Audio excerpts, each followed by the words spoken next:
Uh, this one's a doozy. World, world, world, world.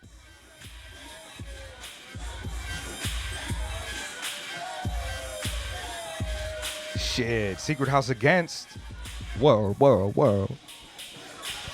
Yo, Secret House Against the World, Tokyo bass, hip hop, art, and culture type of stuff. Reviews. It's me and Jet. Shout out to DJ L Spade. Today we got together. We're reviewing King Vision Ultra, Shook World, hosted by Algiers. 21 songs, 58 minutes.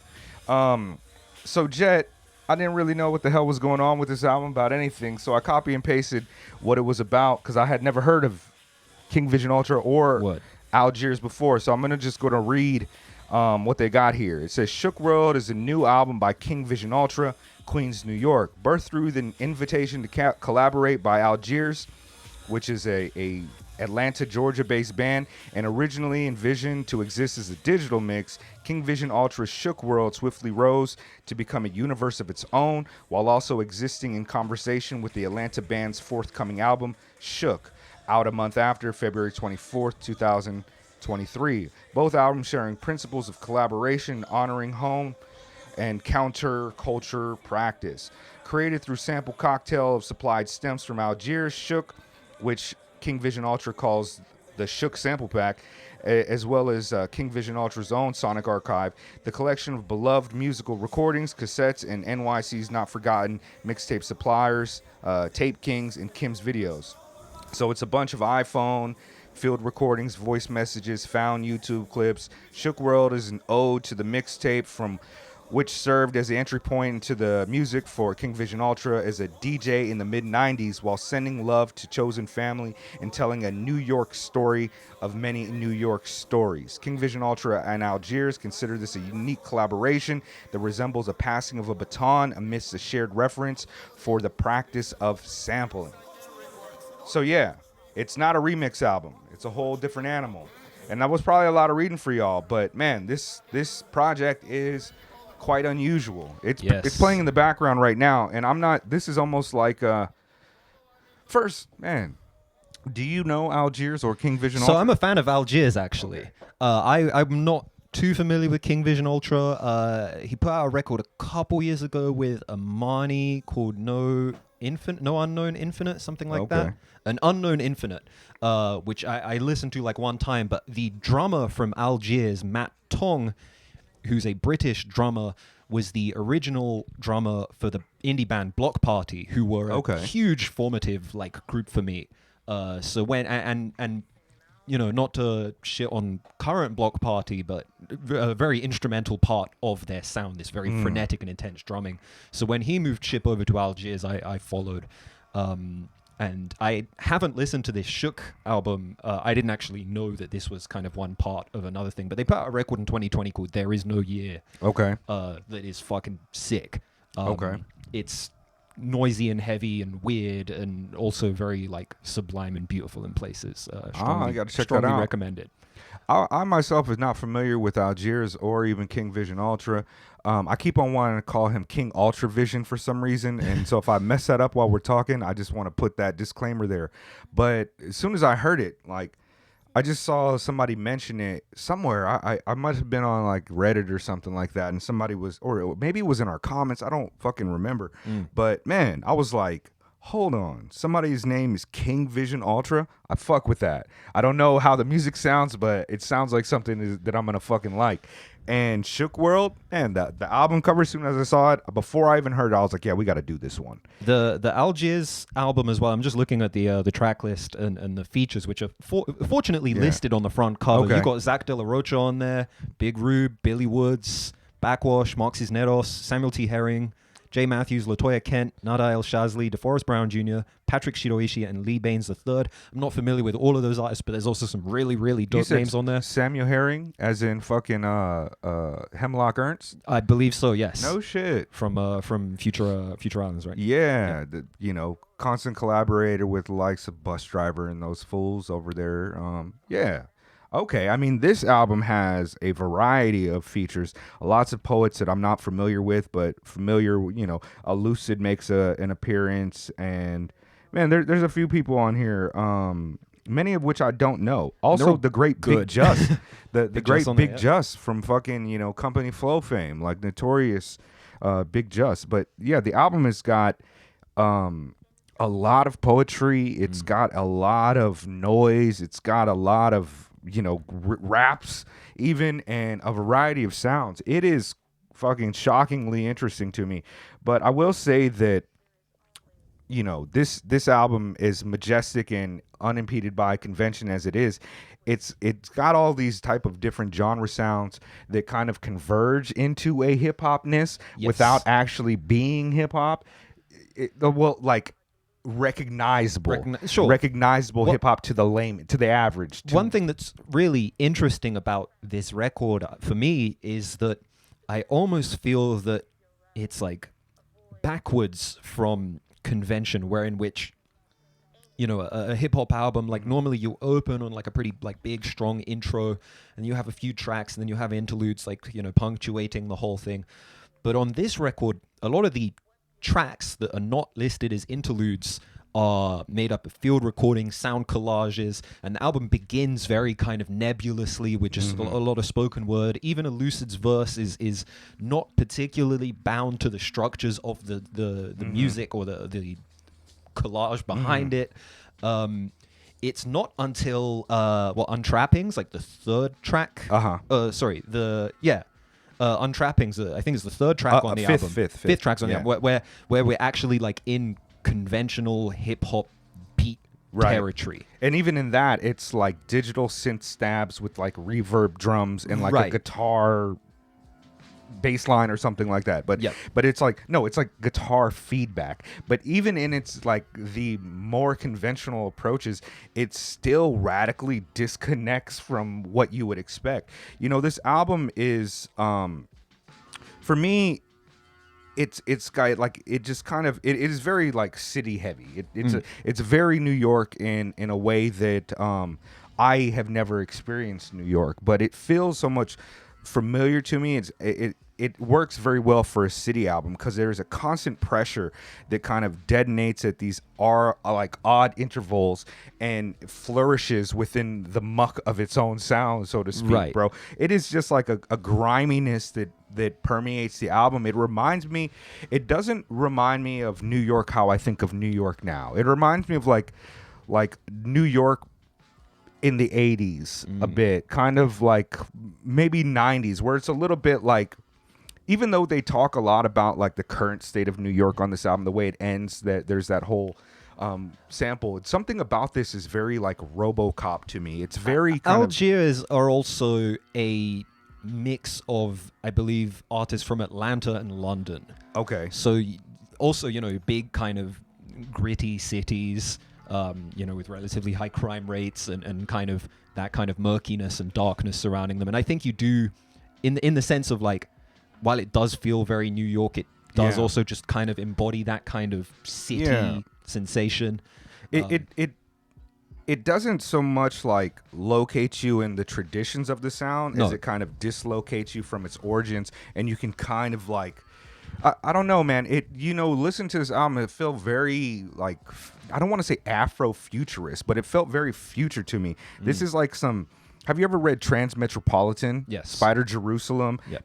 This is like some Mega City One, like Judge Dredd kind of sound, like a Black dystopian, Hunter. Yeah. But you know, like Black Hunter S. Thompson enters the Colossus type of shit. And it sounds like, you know, it sounds like something you'd get from Ram LZ at times, like Death Comet Crew. There's all of these things that kind of remind me of something that I've never heard before. This is, I don't know if I've heard any project that sounds like this. I've heard like pieces and sounds elsewhere, but as this kind of amalgam piece together, it's very unusual. It's very strange. It's like a no music. The most kind of the closest thing I can come to like what this reminds me of, obviously like there's stuff on like Death Bomb Arc that sounds like this, but I would go with like, this is like Jeremiah J taken to his logical conclusion. You know, Raw Money raps, where it's like it's raw and it's gritty and it's noisy and weird, but at the same time it's taken to such an extreme without having to go like the Death Grips route, you know, where it's just like, oh, it's just heavy, like it's noisy, which it is as well. But there's something, deeply kind of unsettling and profound about this record that I don't even know if I've really tapped into yet. Yeah, I've given it. When I heard the first 2 tracks, I was like, okay, this is a project. I've got to respect this one and listen to it and focus on what the fuck is going on. I'm gonna try to listen to it in one go. I don't want to repeat a track and try to figure out what the fuck is going on. So I've only listened to this album all at once. Given the time, I just listened to it all at once. And there's something academic about these things too. There's just something smart and they're very aware of the things that they're trying to make. Feels like the poetry on Inferno of 1992. It's a beautiful poem by Latasha N. Nevada Diggs, and it's got like these beautiful saxes over. But I'm not exactly sure what the poem means, but I'm getting something out of it. She says the American cockroach on its back is said to be introduced to Americas thanks to the Atlantic slave trade. Oh no. And I'm just like, man, what is going on here? Like this album's fucking gross. Yeah, in places. Some of the imagery is so like murky and hideous. Big fan. Yeah, man, I fucking love it. Like Elucid performs well on Irreversible Devil. He says some shit like recycling oil from my jetpack. I fucking love this album. Like that's such a mega bar. Yeah, you know what I mean? Like this shit is just really, really good. Untrappings with Dream Crusher. There's so many. Every single song has multiple collaborators, whether they be on an instrument or doing something vocally or whatever. But man, there's just so many things on here. Shouts out to Nakama. This is an artist I'm not familiar with. I believe he's from New York. Okay, yeah. But he goes crazy on this. I thought that was Billy Woods for a second until I listened to the rhyme style and I was like, okay, this is definitely a little not more Woods. like traditional, yeah. Yeah, but the vocal tone kind of sounded like a younger Billy or something like that. Yeah. On Swing, Nakama. He's on a couple tracks. Caught strangers in the woods outside and had to make my stand. Blue notes punctuate and exile the jazz hands. Was fully functional, doing 3 hour trips performing for crackers that don't really fuck with you. It's that's not like bars, but it's like fucking bars. You know what I mean? There's like, an intensity to it. There's I think it's his features in particular are where the rage bubbling underneath the surface of this record really comes out and really spouts out, which it does on multiple points in this record. I have that same similar note on number 9, Stand On It, Light Work, with him rapping. It's maybe the most conventional, straightforward raps, but it's kind of where it pulls you, like, it puts a deeper, like a different microscope under the lens of this world they created to focus the rage and anger that's kind of bubbling underneath. I feel you on that.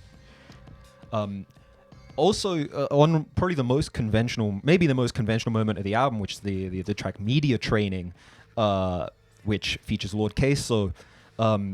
Same sample as Perfect Hair 2 by Danger Doom. Okay. The vocals sound like they were recorded like with a camera. Like I can almost imagine like they were just like standing on a street corner somewhere and Lord Queso's just like spitting. What track is that? Media Training. Media Training. That's track 13 of the album. Oh, okay. Yeah, I got it. It also sounds like a sample from, have you ever heard Arise by Mr. Liff? No, I mean, that's probably what I got. That's what I got from it. It sounded like I know what the sample is, but I know recently I got into some trouble because I was like, I don't believe in sample snitching because ultimately a sample is a transformative work and it doesn't really matter what pen you use to draw a different picture.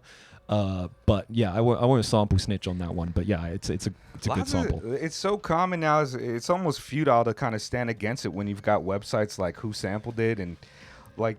Yeah, and now like AI can literally just pluck out a sample, even if it's like a second long. Yeah, hold on. It's the same sample. Yeah, right? If you play Perfect Hair 2 by Danger Doom as well. Yeah, but Mr. Liff, fucking tight. And Mr. Liff being, a legendary underground hip-hopper, definitive jokes, tangentially related to Big Just, what do you say, Perfect Hair? Perfect Hair 2. Perfect Hair is on the album. Perfect Hair 2 was on the Adult Swim joint they put out after. Perfect Hair 2. Okay. Oh, we got an Oh ad. yeah. There's some Shout Japanese out, stuff. You know, Docomo, eat a dick. NTT, Yeah, whatever. Yeah. Japanese ads. I don't know. Adds flavor. We're a Japanese We're out podcast, here. like Yeah, a in Japanese big show. city. Fuck, I hate this YouTube. All right, let's see what we got here. I guess. Yeah, Same sample. precisely. Yeah. Look at that. We might have heard some hip hop in the past. Me and this guy. All right, yeah. I mean, that's really dope. And to be honest, like the use of that media training sample, it kind of pulled me back into like, oh yeah, this is a hip hop album. Yeah, At the end of the day, this is hella hip hop. But it contributes so well to the sound collage and the mood of the whole record because, like Queso's vocals don't sound like they were recorded in a booth.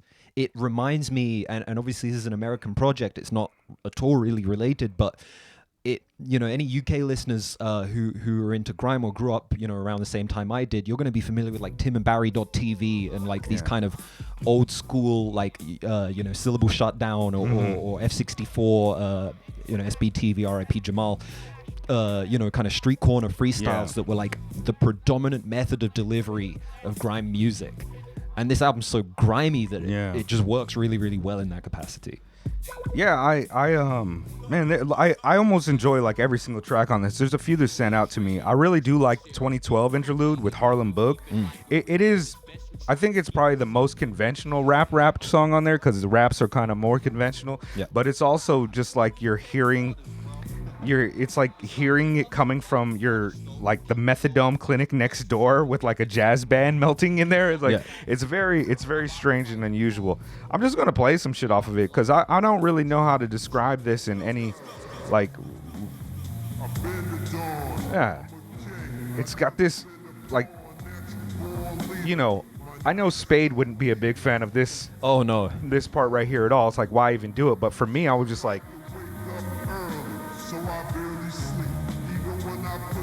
It reminds me. It's like heroin. It's like reminds me fucking of sludge. Viper. Yeah, I mean, those. In the verse, it's just. It's not. This verse in particular is not even like some real deep shit. It's like, I've been a don. I'm a king. I never been a pawn. It's like, yeah, I mean, whatever, but hard. Yeah, man. This album, I try to make notes on all this stuff, but there's. It very much does converge into this like really interesting hip hop amalgam that I love. I can't recommend this more to people who are interested in like I don't know, interesting music experiences. It's just like this shit sounds to me like some type of underground discotheque where Ram LZ is still alive and like fucking giving people like really sludgy slushies or some shit. This is like some real Death Comic Crew type of shit to me. It really is just the essence of. It reminds me a lot of like the late 70s, the ideas that I have about the 70s and 80s where, new wave and fucking hip hop and punk were converging. Yeah. And the dominant string through it is this kind of city experience, but there's all these interesting perspectives. This is just like the dirty side of it, man. This is like, yeah. Who would you recommend this album to? I would recommend this album to fans of More Mother. Definitely fans of More Mother. As I said, it kind of feels to me, because it's so disconnected from tradition while adhering to it, it feels very futuristic to me. I don't know if King Vision Ultra is black himself, but it feels like some Afrofuturist type of shit. I would also recommend this to fans of like Kickjoy Darkness, like Kerouac's, the album where a bunch of people read Kerouac work. It's very poetic and it has a lot of city to it. I would recommend this to fans of Big Just, the Phlegm Modulation Systems. I think you would dig this album. Yeah, I fucking love it. This is a great project that I don't know how often I'll listen to it, but if anybody asks me, it's fucking incredible. I would recommend this album to people who like stoner metal, like sludge metal. If you're into like Boris or like mono noise stuff like Merzbow, Masona, shout out to Merzbow. Chat Pile, shouts out to Chat Pile. I recommend this to people who like trains. Yeah, fuck yeah. I mean, yeah, 58 minutes is worth the ride. Y'all drive everywhere. Y'all don't even have trains. Peace, man. Secret House Against. Like, subscribe, hit the bell for notifications, share with a friend, Patreon us. Spike proteins in the plasma. Virgin Babylon, elusive for ace and gas.